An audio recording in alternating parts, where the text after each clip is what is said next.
स्वागत है आपका अपने YouTube चैनल के सर जीएस पॉइंट में। मित्रों, आज मैं फिर हाजिर हूँ आपके बीच एक नए टॉपिक के साथ। मित्रों, आज मैं लेकर आया हूँ धार्मिक आंदोलन।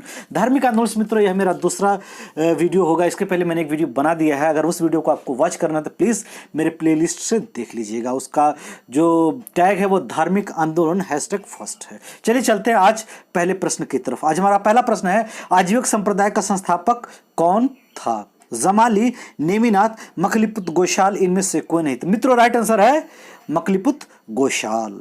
आजीविक संप्रदाय को नियतिवादी या भाग्यवादी भी कहा जाता है। अगर आधुनिक भाषा में देखें तो इसको एक लाइन में कह दे कि आजीविक संप्रदाय नास्तिकवादी था। चलते हैं अगले प्रश्न की तरफ अपने। सुत्त संहिता किस धर्म के हैं? मित्रों यह प्रश्न लोअर में पूछ चुका है, इसलिए मैं आपसे बता रहा हूं। सुत्त संहिता किस धर्म के हैं? बौद्ध, जैन, शैव, वैष्णव। राइट आंसर इज बौद्ध। चलते हैं अगले प्रश्न की तरफ। नैनार कौन थे? नैनार कौन थे? शाक्त, शैव धर्म के लोग, वैष्णव धर्म, इनमें से कोई नहीं। यह वीडियो यूपी वीडियो में भी पूछ चुका है, इसलिए आप इसको ध्यान से देख लें। नैनार कौन था? शाक्त, शैव धर्म के लोग, वैष्णव धर्म, इनमें से कोई नहीं। तो राइट आंसर है मित्रों नैनार शैव धर्म के लोग थे। दक्षिण भारत के शैव धर्म का प्रचार प्रसार करने वाले संतों को नैनार कहा जाता था। इनकी कुल संख्या 63 थी और यह शिव को भगवान के रूप में पूजते थे। आगे चलते हैं। किस धार्मिक संप्रदाय की पूजा में मदिरा और स्त्री का महत्वपूर्ण स्थान है? इंपॉर्टेंट प्रश्न है, फिर से पढ़ देता हूं। किस धार्मिक संप्रदाय की पूजा में मदिरा और स्त्री का महत्वपूर्ण स्थान है? ऑप्शन है बौद्ध, शैव, कपालिक, जैन। मित्रों राइट आंसर है कपालिक। कपालिक लोग भैरव को शिव का अवतार मानकर उनकी उपासना करते थे। ये लोग सूरा, सुंदरी और मांस का उपयोग करते थे। आज हम अपने पांचवें प्रश्न की तरफ चलते हैं। हमारा पांचवा प्रश्न है मित्रों, पार्श्वनाथ की शिक्षा में महावीर ने जोड़ा। पार्श्वनाथ की शिक्षा में महावीर ने जोड़ा। ऑप्शन में अस्तेय, अहिंसा, सत्य, ब्रह्मचर्य। तो इसका राइट आंसर है मित्रों ब्रह्मचर्य, क्योंकि पार्श्वनाथ ने 4 शिक्षा दिया था, वो था सत्य, अहिंसा, अस्तेय और परिग्रह, परंतु महावीर ने इसमें 5वां जोड़ा ब्रह्मचर्य। आगे चलते हैं अगला प्रश्न की तरफ। तृतीय बौद्ध संगीति कहाँ हुई? अगेन इंपॉर्टेंट प्रश्न बार बार पूछता है, फिर से पढ़ देता हूं। तृतीय बौद्ध संगीति कहाँ हुई? ऑप्शन में पाटलिपुत्र, कश्मीर, वैशाली, राजगृह है। अगेन इंपॉर्टेंट पुत्र और राइट आंसर है पाटलिपुत्र। 247 ईस्वी में पाटलिपुत्र के अशोकाराम विहार में अशोक के शासनकाल में तृतीय बौद्ध संगीति आयोजित की गई। आगे चलते हैं। 7वां प्रश्न है, जैन धर्म के अनुसार 23वें तीर्थंकर कौन थे? ऑप्शन में है पार्श्वनाथ, ऋषभदेव, अरिष्टनेमि, महावीर। मित्रों इसका राइट आंसर है पार्श्वनाथ। पार्श्वनाथ के पिता का नाम अश्वसेन तथा माता वामा थी। पार्श्वनाथ ने कर्मकांड में देववाद का विरोध किया और जाति प्रथा को भी मानने से इनकार कर दिया था। आगे चलते हैं। पशुपति संप्रदाय के संस्थापक थे। पशुपति संप्रदाय के संस्थापक थे। ऑप्शन में है गोरखनाथ, लकुलिश, बसव, इनमें से कोई नहीं। मित्रों राइट आंसर है लकुलिश।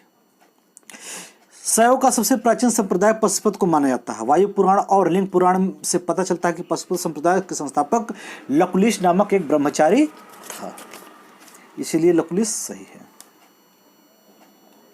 9वां प्रश्न है, किस संप्रदाय में पंचमकारों का विधान है? अगेन इंपॉर्टेंट प्रश्न है। किस संप्रदाय में पंचमकारों का विधान है? कौल, गोरखनाथ, पशुपति, वैष्णव, शैव। राइट आंसर है मित्रों कौल। कौल मार्गी पंचमकार की उपासना करते थे। ये पंचमकार क्या थे ये जान लीजिए। मध, मास, मत्स्य, मुद्रा और मैथुन, इन्हीं को पंचमकार कहते थे। आगे चलते हैं मित्रों। भागवत धर्म में कितने प्रकार की भक्ति का उल्लेख है? अगेन वेरी वेरी इंपॉर्टेंट प्रश्न है, इसको बार बार परीक्षा में पूछा जाता है, इसलिए इसको नोट डाउन आप कर लें। भागवत धर्म में कितनी प्रकार की भक्ति का उल्लेख है? 8, 9, 10, 11। मित्रों राइट आंसर है 9। 11वां है, किस जैन तीर्थंकर का प्रतीक चिन्ह सर्पण है? ऑप्शन में नेमिनाथ, आदिनाथ, पार्श्वनाथ, महावीर। इसका राइट आंसर है मित्रों पार्श्वनाथ का जो प्रतीक चिन्ह है सर्पफण है। आगे चलते हैं। 12वां प्रश्न है, निम्न में से कौन स्त्री अलवर संत हैं? अगेन वेरी वेरी इंपॉर्टेंट प्रश्न, और इसको आप अपने नोटबुक पे नोट कर लीजिए। निम्न में से कौन स्त्री अलवर संत हैं? Madhur, Perumal, Andal, Tirumal. Right answer is Andal. Alvar संत जो भागवत धर्म का अनुसरण करते थे और उसमें एकमात्र जो महिला अलवर संत थी उनका नाम था अंडाल। शून्यवाद का व्याख्याकार कौन थे? ऑप्शन में है दिंगनाथ, नागार्जुन, अशंग, वसुबंधु। मित्रों अगेन इंपॉर्टेंट प्रश्न है, इसको बार बार पूछता है, इसको ढंग से देख लीजिए। इसका राइट आंसर है नागार्जुन। नागार्जुन ने बौद्ध दर्शन के माध्यमिक विचारधारा का प्रतिपादन किया और इसी माध्यमिक विचारधारा को शून्यवाद के नाम से भी जाना जाता है। आगे चलते हैं। वह भिक्षु कौन था जिसके साथ चंद्रगुप्त मौर्य दक्षिण भारत गया? ये भी बार बार रिपीट कर रहा प्रश्न मित्रों परीक्षा में, इसलिए इसको भी ध्यान से देख लीजिए। वह भिक्षु कौन था जिसके साथ चंद्रगुप्त मौर्य दक्षिण भारत गया? ऑप्शन में भद्रबाहु, वसुमित्र, अश्वघोष, Upagupta. Right answer is Bhadrabahu. जब अकाल पड़ गया तो चंद्रगुप्त मौर्य दक्षिण भारत चला गया भद्रबाहु के साथ। आगे चलते हैं। 15वां है, किस जैन ग्रंथ में तीर्थंकर के जीवन चरित्र हैं? अगेन इंपॉर्टेंट प्रश्न।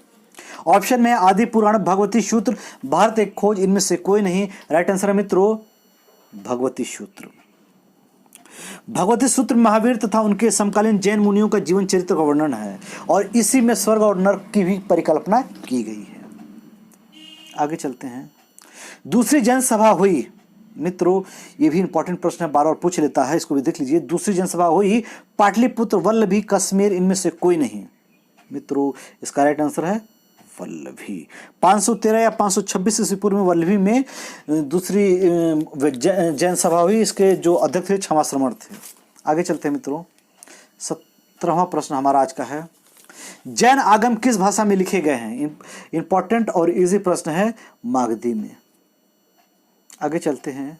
मानव व्यक्तित्व पंच स्कंद से निर्मित है किसके अनुसार? बुद्ध के अनुसार, महावीर के अनुसार, पार्श्वनाथ के अनुसार, नेमिनाथ के अनुसार। तो राइट आंसर इज बुद्ध के अनुसार। बुद्ध ने कहा मानव व्यक्तित्व पंच स्कंदों से निर्मित है। ये पंच स्कंद है रूप, वेदना, संज्ञा, संस्कार और विज्ञान। आगे चलते हैं। शालाका पुरुष की अवधारणा संबंध है, ये तो आप लोगों को सबको मालूम होगा। ऑप्शन में शैव, भागवत, बौद्ध, Jain. Right answer is Jain. ये सबको मालूम होगा, मुझे मालूम है।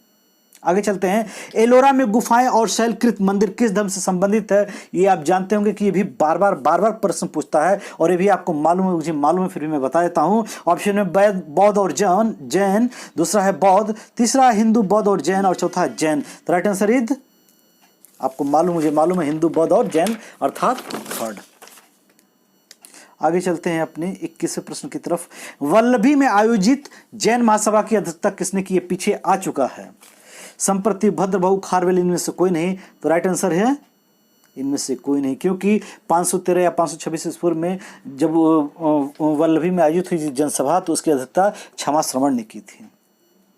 आगे चलते हैं। 22वां, महायान बौद्ध धर्म में बोधिसत्व अवलोकितेश्वर की ओर किस नाम से जाना जाता है? ऑप्शन है मैत्रेयनाथ, पद्मपाणि, वज्रपाणि, मंजूश्री। इसका राइट आंसर है पद्मपाणि। इसका राइट आंसर मित्रों पद्मपाणि। अगेन चलते अपने 23वें प्रश्न की तरफ और लास्ट प्रश्न है हमारा। प्राचीन बौद्ध साहित्य में वर्णित जीवक एक है, राजा था, बोधिसत्व था, वैद्य था, व्यापारी था। मित्रों ये भी प्रश्न आपको मालूम होगा क्योंकि बार बार पूछता है, तब मालूम होगा ही। राइट आंसर इज वैद्य था। जीवक एक अत्यंत उच्च कोटि का वैद्य था। इसकी माता का नाम सालवती था जो राजगृह की एक गणिका थी। मित्रों आज हमारे 23 प्रश्नों की श्रृंखला समाप्त हुई। प्लीज मित्रों यदि मेरी वीडियो अच्छी लगी प्लीज लाइक सब्सक्राइब जरूर करिएगा। वीडियो को वॉच करने के लिए धन्यवाद।